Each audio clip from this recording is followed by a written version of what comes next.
Welcome to the class again. Now we will discuss dissolved metal reductions.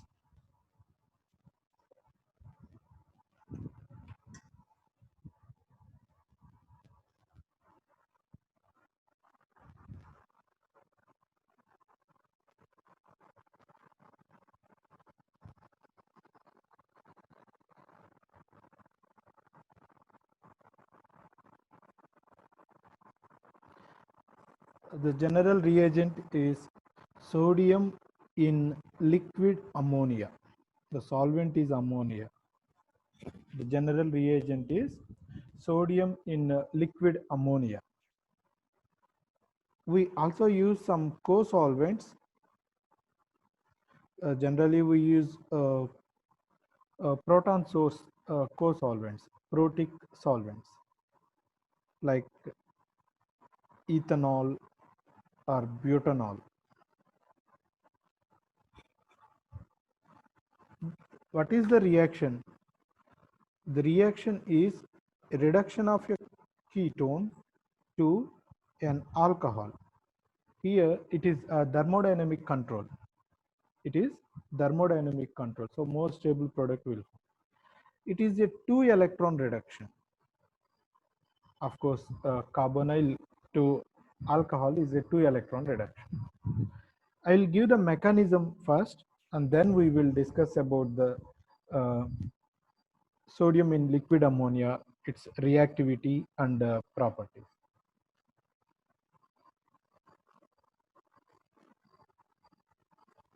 Sodium is an electropositive metal, so it immediately gives out an electron. So if there is an electron accepting material, it immediately gives an electron. Out of these two, that means carbonyl carbon is electropositive, carbonyl oxygen is electronegative. So oxygen will be negatively charged, carbon will be positively charged. So that positively charged carbon will take an electron from sodium and it becomes a radical. So we will be having minus Na plus. Na plus will be there, right? After Na plus, after releasing an electron, sodium becomes Na plus. Now, this may be like this. That means radical on carbon, negative charge on oxygen are in the reverse also. That means negative charge on carbon, radical on oxygen. It is also possible. So it is in equilibrium. Okay. So any of them is possible. Then ammonia or a solvent can donate a proton to O minus. So now O minus will pick up a proton, so it becomes OH. It becomes OH.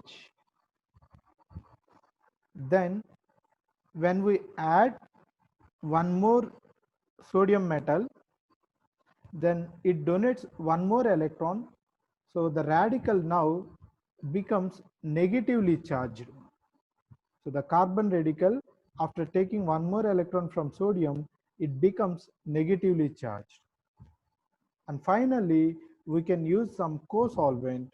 So the co-solvent, which is a protic solvent, will donate a proton. So this negative charge will take a proton from the co-solvent, and it also becomes the carbon will be reduced.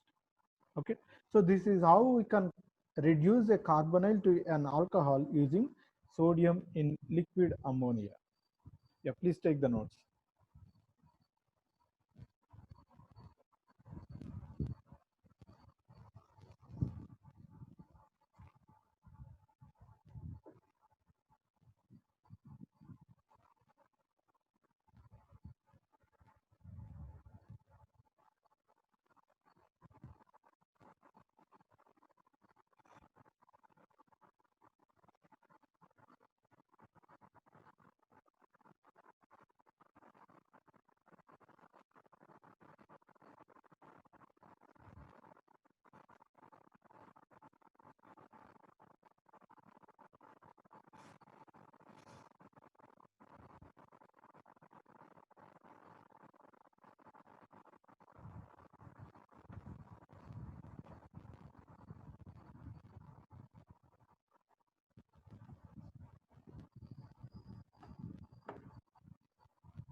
when we look at the stereochemistry of the products, as I said, dissolved metal ammonia reductions, these will favor more stable products. That means it follows thermodynamic control.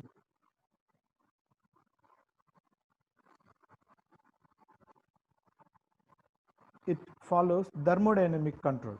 So when we are reducing cyclohexanone, we need to write the chair conformation and then place all the substituents, and we need to know which configuration will generate the more stable isomer. So when we look at this cyclohexane, we write the chair conformation. This tertiary butyl group is always here. It is above the plane. Then if we have this alcohol at below the plane, see, this is at equatorial position, this is also at equatorial position. Because both are at equatorial position, then this conformation is more stable. So do remember that metal ammonia reductions will give you thermodynamically more stable product.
Yeah, please take a snapshot. I'm going to change this page.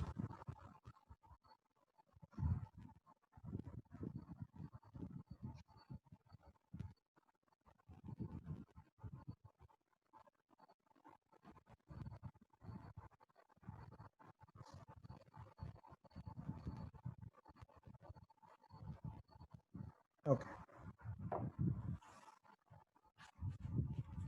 I'll give you one more example on this.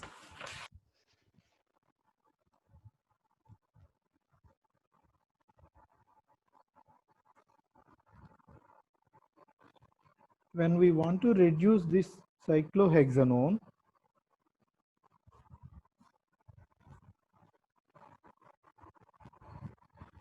we used same substrate in the case of lithium, sodium borohydride or LAH reductions also. Even if you place a substituent at other positions also, it doesn't make any change. Now, when we use sodium in liquid ammonia and some co-solvent, what will be the product here?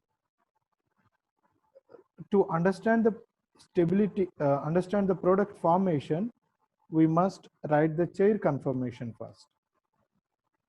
So this methyl group, it is below the plane, so it is at equatorial position. Here we have two methyl groups.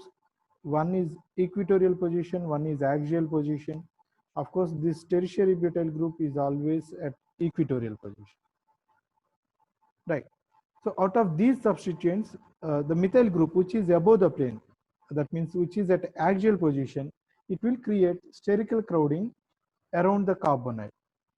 So if we are using any reagent like sodium borohydride or lithium aluminum hydride, then it is difficult for them to approach the molecule from above the plane. But from below the plane, it is easy for them to approach. So in case of sodium borohydride reduction, what we will get is a beta alcohol. But you see, beta alcohol is unstable. Beta means above the plane. Again, it will be axial and axial. It is unstable. What is stable? Stable alcohol is alpha alcohol. That means alcohol at equatorial position. So sodium in liquid ammonia will follow, I'll write it in a chair form itself, okay? Will follow thermodynamic control. That means it generates more stable alcohol. So all substituents will be there. Whereas sodium borohydride, it the reduction depends on the approach of the reagent to the carbonyl. So sodium borohydride will approach this molecule from below the plane. So alcohol will be above the plane. Of course, it is unstable, but still the reactivity of sodium borohydride is determined by the spherical crowding. Whereas sodium in liquid ammonia, it directly gives more stable product. So it gives only thermodynamically more stable product. We don't need to worry about the stereochemistry around the carbon, whether there is spherical crowding or not. It doesn't matter for us. Which alcohol is more stable, we will write only that alcohol. Okay, you can write it in a normal cyclic form. You write that.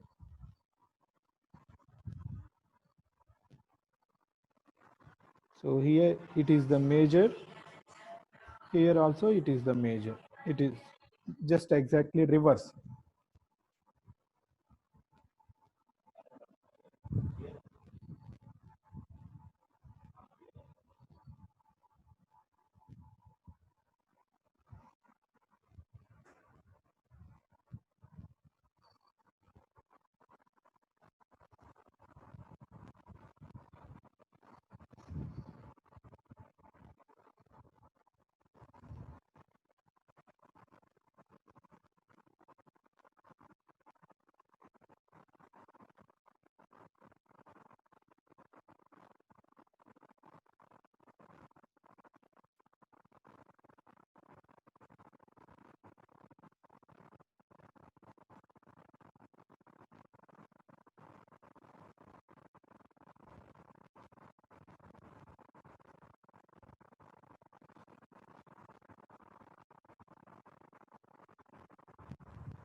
When we add a metal to liquid ammonia, ammonia can easily take the electrons. So metals, electropositive metals easily donate electrons to ammonia. So ammonia will generate a cage-like structure for electrons. That means electrons are solvated. Means these electrons are surrounded by solvent molecules so that they are stable. So these are called solvated electrons. And it appears blue in color.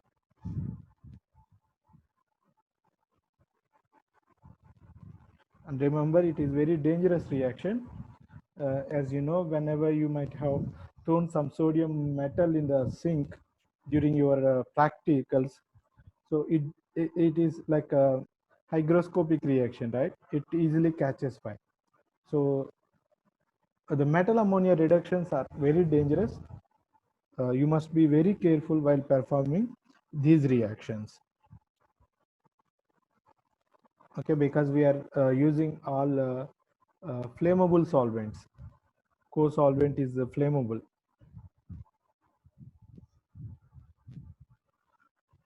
So when we dissolve a metal, electropositive metal in liquid, metal immediately gives out an electron. This electron will be solvated. That means ammonia surrounds this electron and it forms a cage-like molecule. So these are called solvated electrons, which appear in blue color. So we can easily visually uh, communicate, visually determine whether the reaction is happening or not. You also take these notes. Solutions of lithium, sodium, or potassium. Generally, we use these three metals, lithium, sodium, or potassium, in liquid ammonia. Generally, liquid ammonia whose boiling point is minus 33 degrees centigrade. So this must be stored in a fridge. Okay. At room temperature, ammonia is a gas. So solutions of lithium, sodium, or potassium in liquid ammonia contains solvated metal cations, this one, metal cations, and solvated electrons.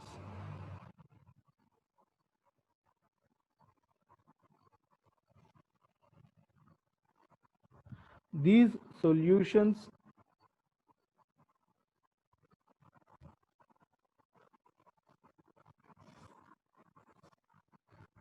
are able to reduce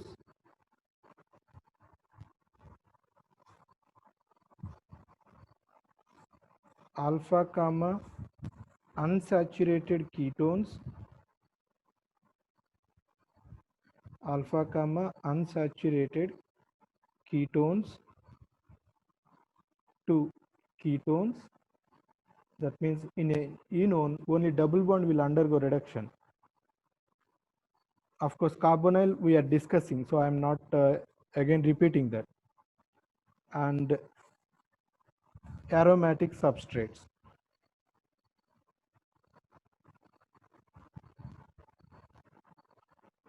So aromatic substrates reduction, it is called Birch reduction. Please take the notes along with me. When we look at the reactivity of these three metals,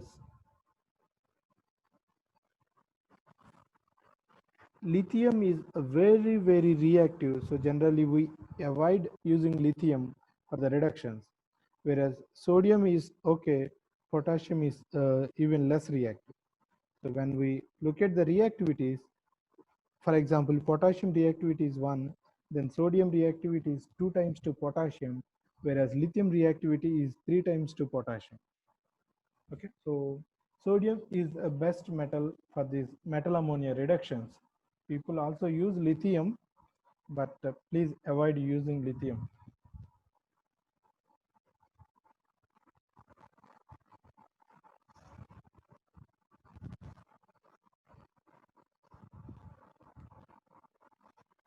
So in the metal ammonia reductions, the double bond in enone, that means alpha beta unsaturated carbonyls, so only that double bond will undergo reduction. But isolated double bonds, that means if you simply give an alkene, it will not undergo reduction with dissolved metals.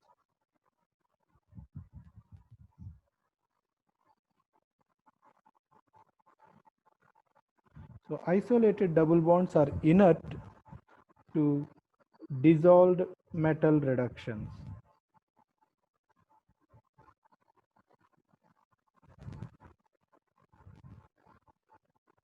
So far we have discussed that carbonyls, alpha beta unsaturated carbonyls, and aromatic compounds can be reduced using metal ammonia reductions. Not only that, some more compounds,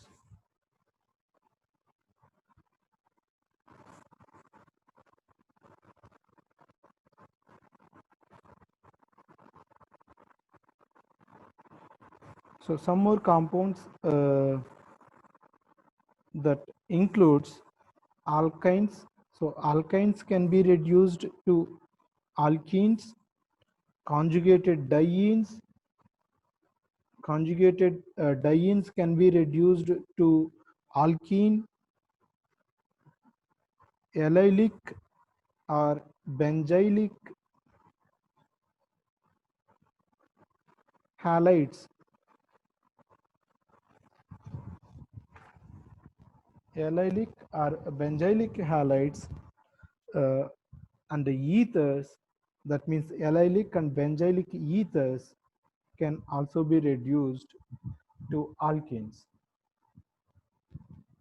Okay, so metal ammonia reductions are used to reduce aldehydes or ketones to alcohols, enones, that means alpha beta unsaturated carbonyls to ketones, and the aromatic substrates. So the Bach reduction, it is a different chemistry. So I will discuss this Bach reductions tomorrow.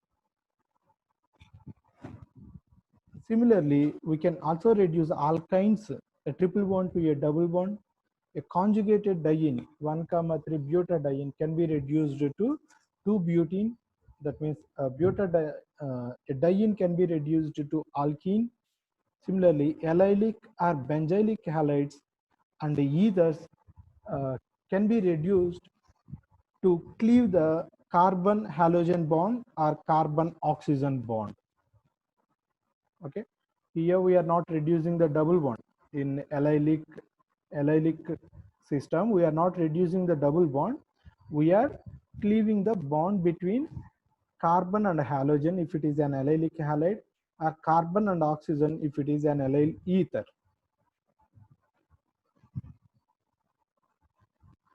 Say for example, then we will break this, so it generates an alkene. So sorry, we will add hydrogen here. Similarly, X can be halogen or X can be oxygen. Okay, so we are breaking this bond. They become saturated. That means we will add hydrogen here.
Now we will discuss some examples on these reductions.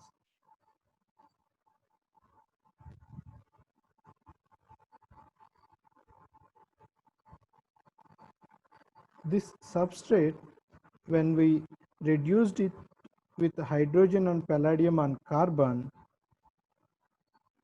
uh, the product is cis product. So we have drawn the chair conformation, and we have shown that the double bond will approach this palladium metal from above the plane. So hydrogen will also transfer like this. So it is a cis with palladium. But the same molecule, when we reduce it with sodium and liquid ammonia, it will give more thermodynamically stable product. Cis is less stable compared to trans, right? So in a decalene, cis decalene is less stable compared to trans decalene. So here we will get a trans product. This is the variation. Okay, so the same substrate, when we reduce it with hydrogen and palladium and carbon, we got a cis product, whereas the same material, when we use When we reduced it with sodium and liquid ammonia, we are generating a more stable trans product.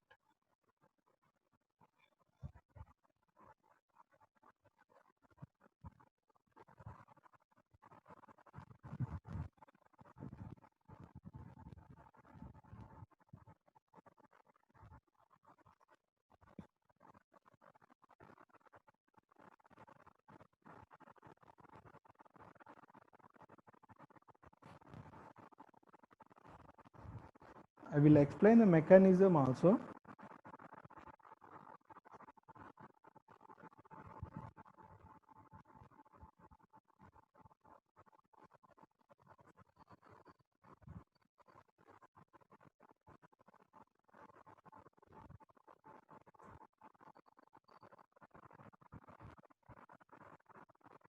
When we use sodium in liquid ammonia, it generates negative charge on oxygen, radical on carbon, right? Then what happens? This double bond, so it is an allylic radical. So this double bond will undergo homolytic cleavage.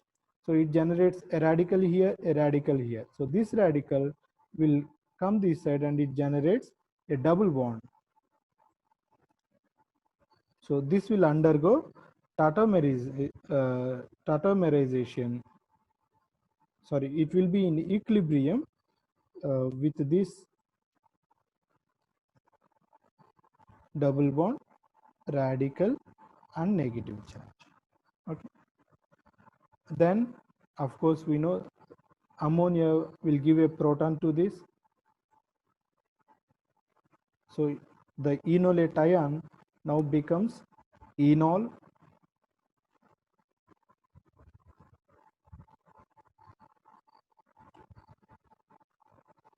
Enolate ion now becomes enol. Okay. When we use a sodium metal again, this radical will again take one more electron from sodium metal and it becomes negatively charged. So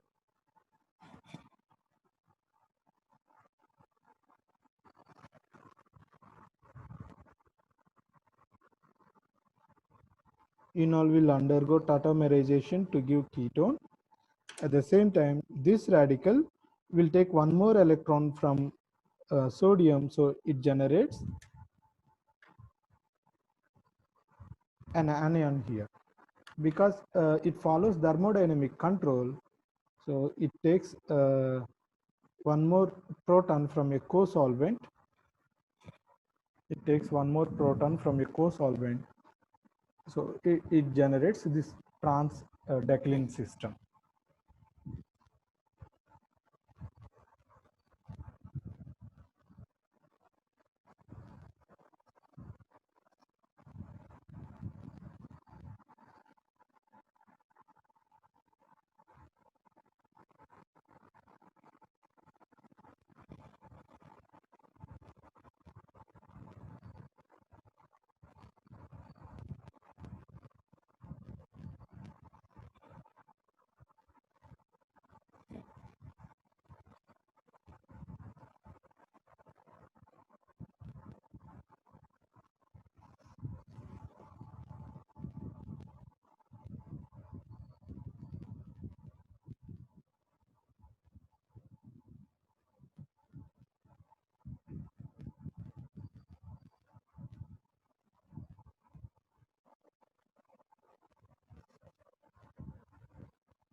we can explore this unilate ion also.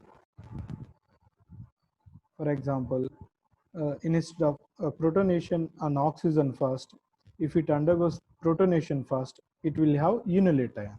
Okay, so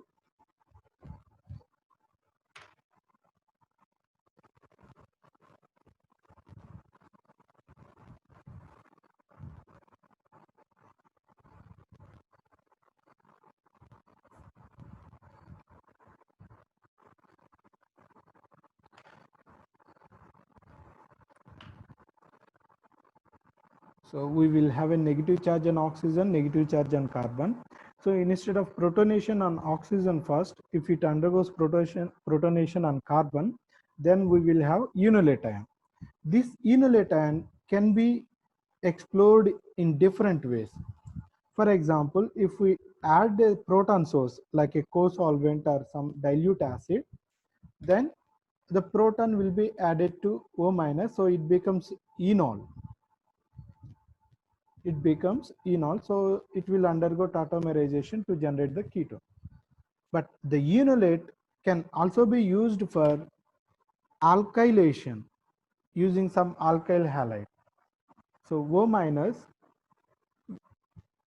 will polarize its negative charge towards carbon, so it generates carbon oxygen double bond. So this double bond will be polarized to generate a negative charge on carbon. So this negative charge on carbon will attack on alkyl group, so halogen will be leaving.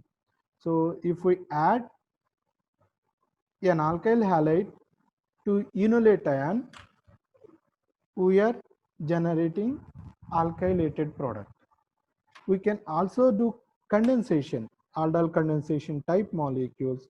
If we use some aldehyde or ketone, then this negative charge will undergo condensation with this. So the product is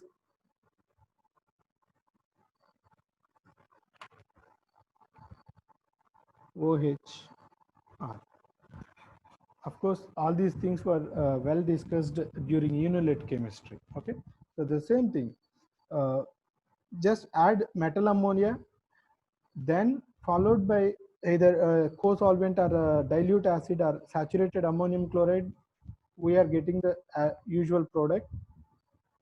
But if we don't add this and if we use some alkyl halide, alkylation is possible. If we use some carbonyl, aldehyde or ketone, then aldol condensation type reactions are also possible in metal ammonia reduction.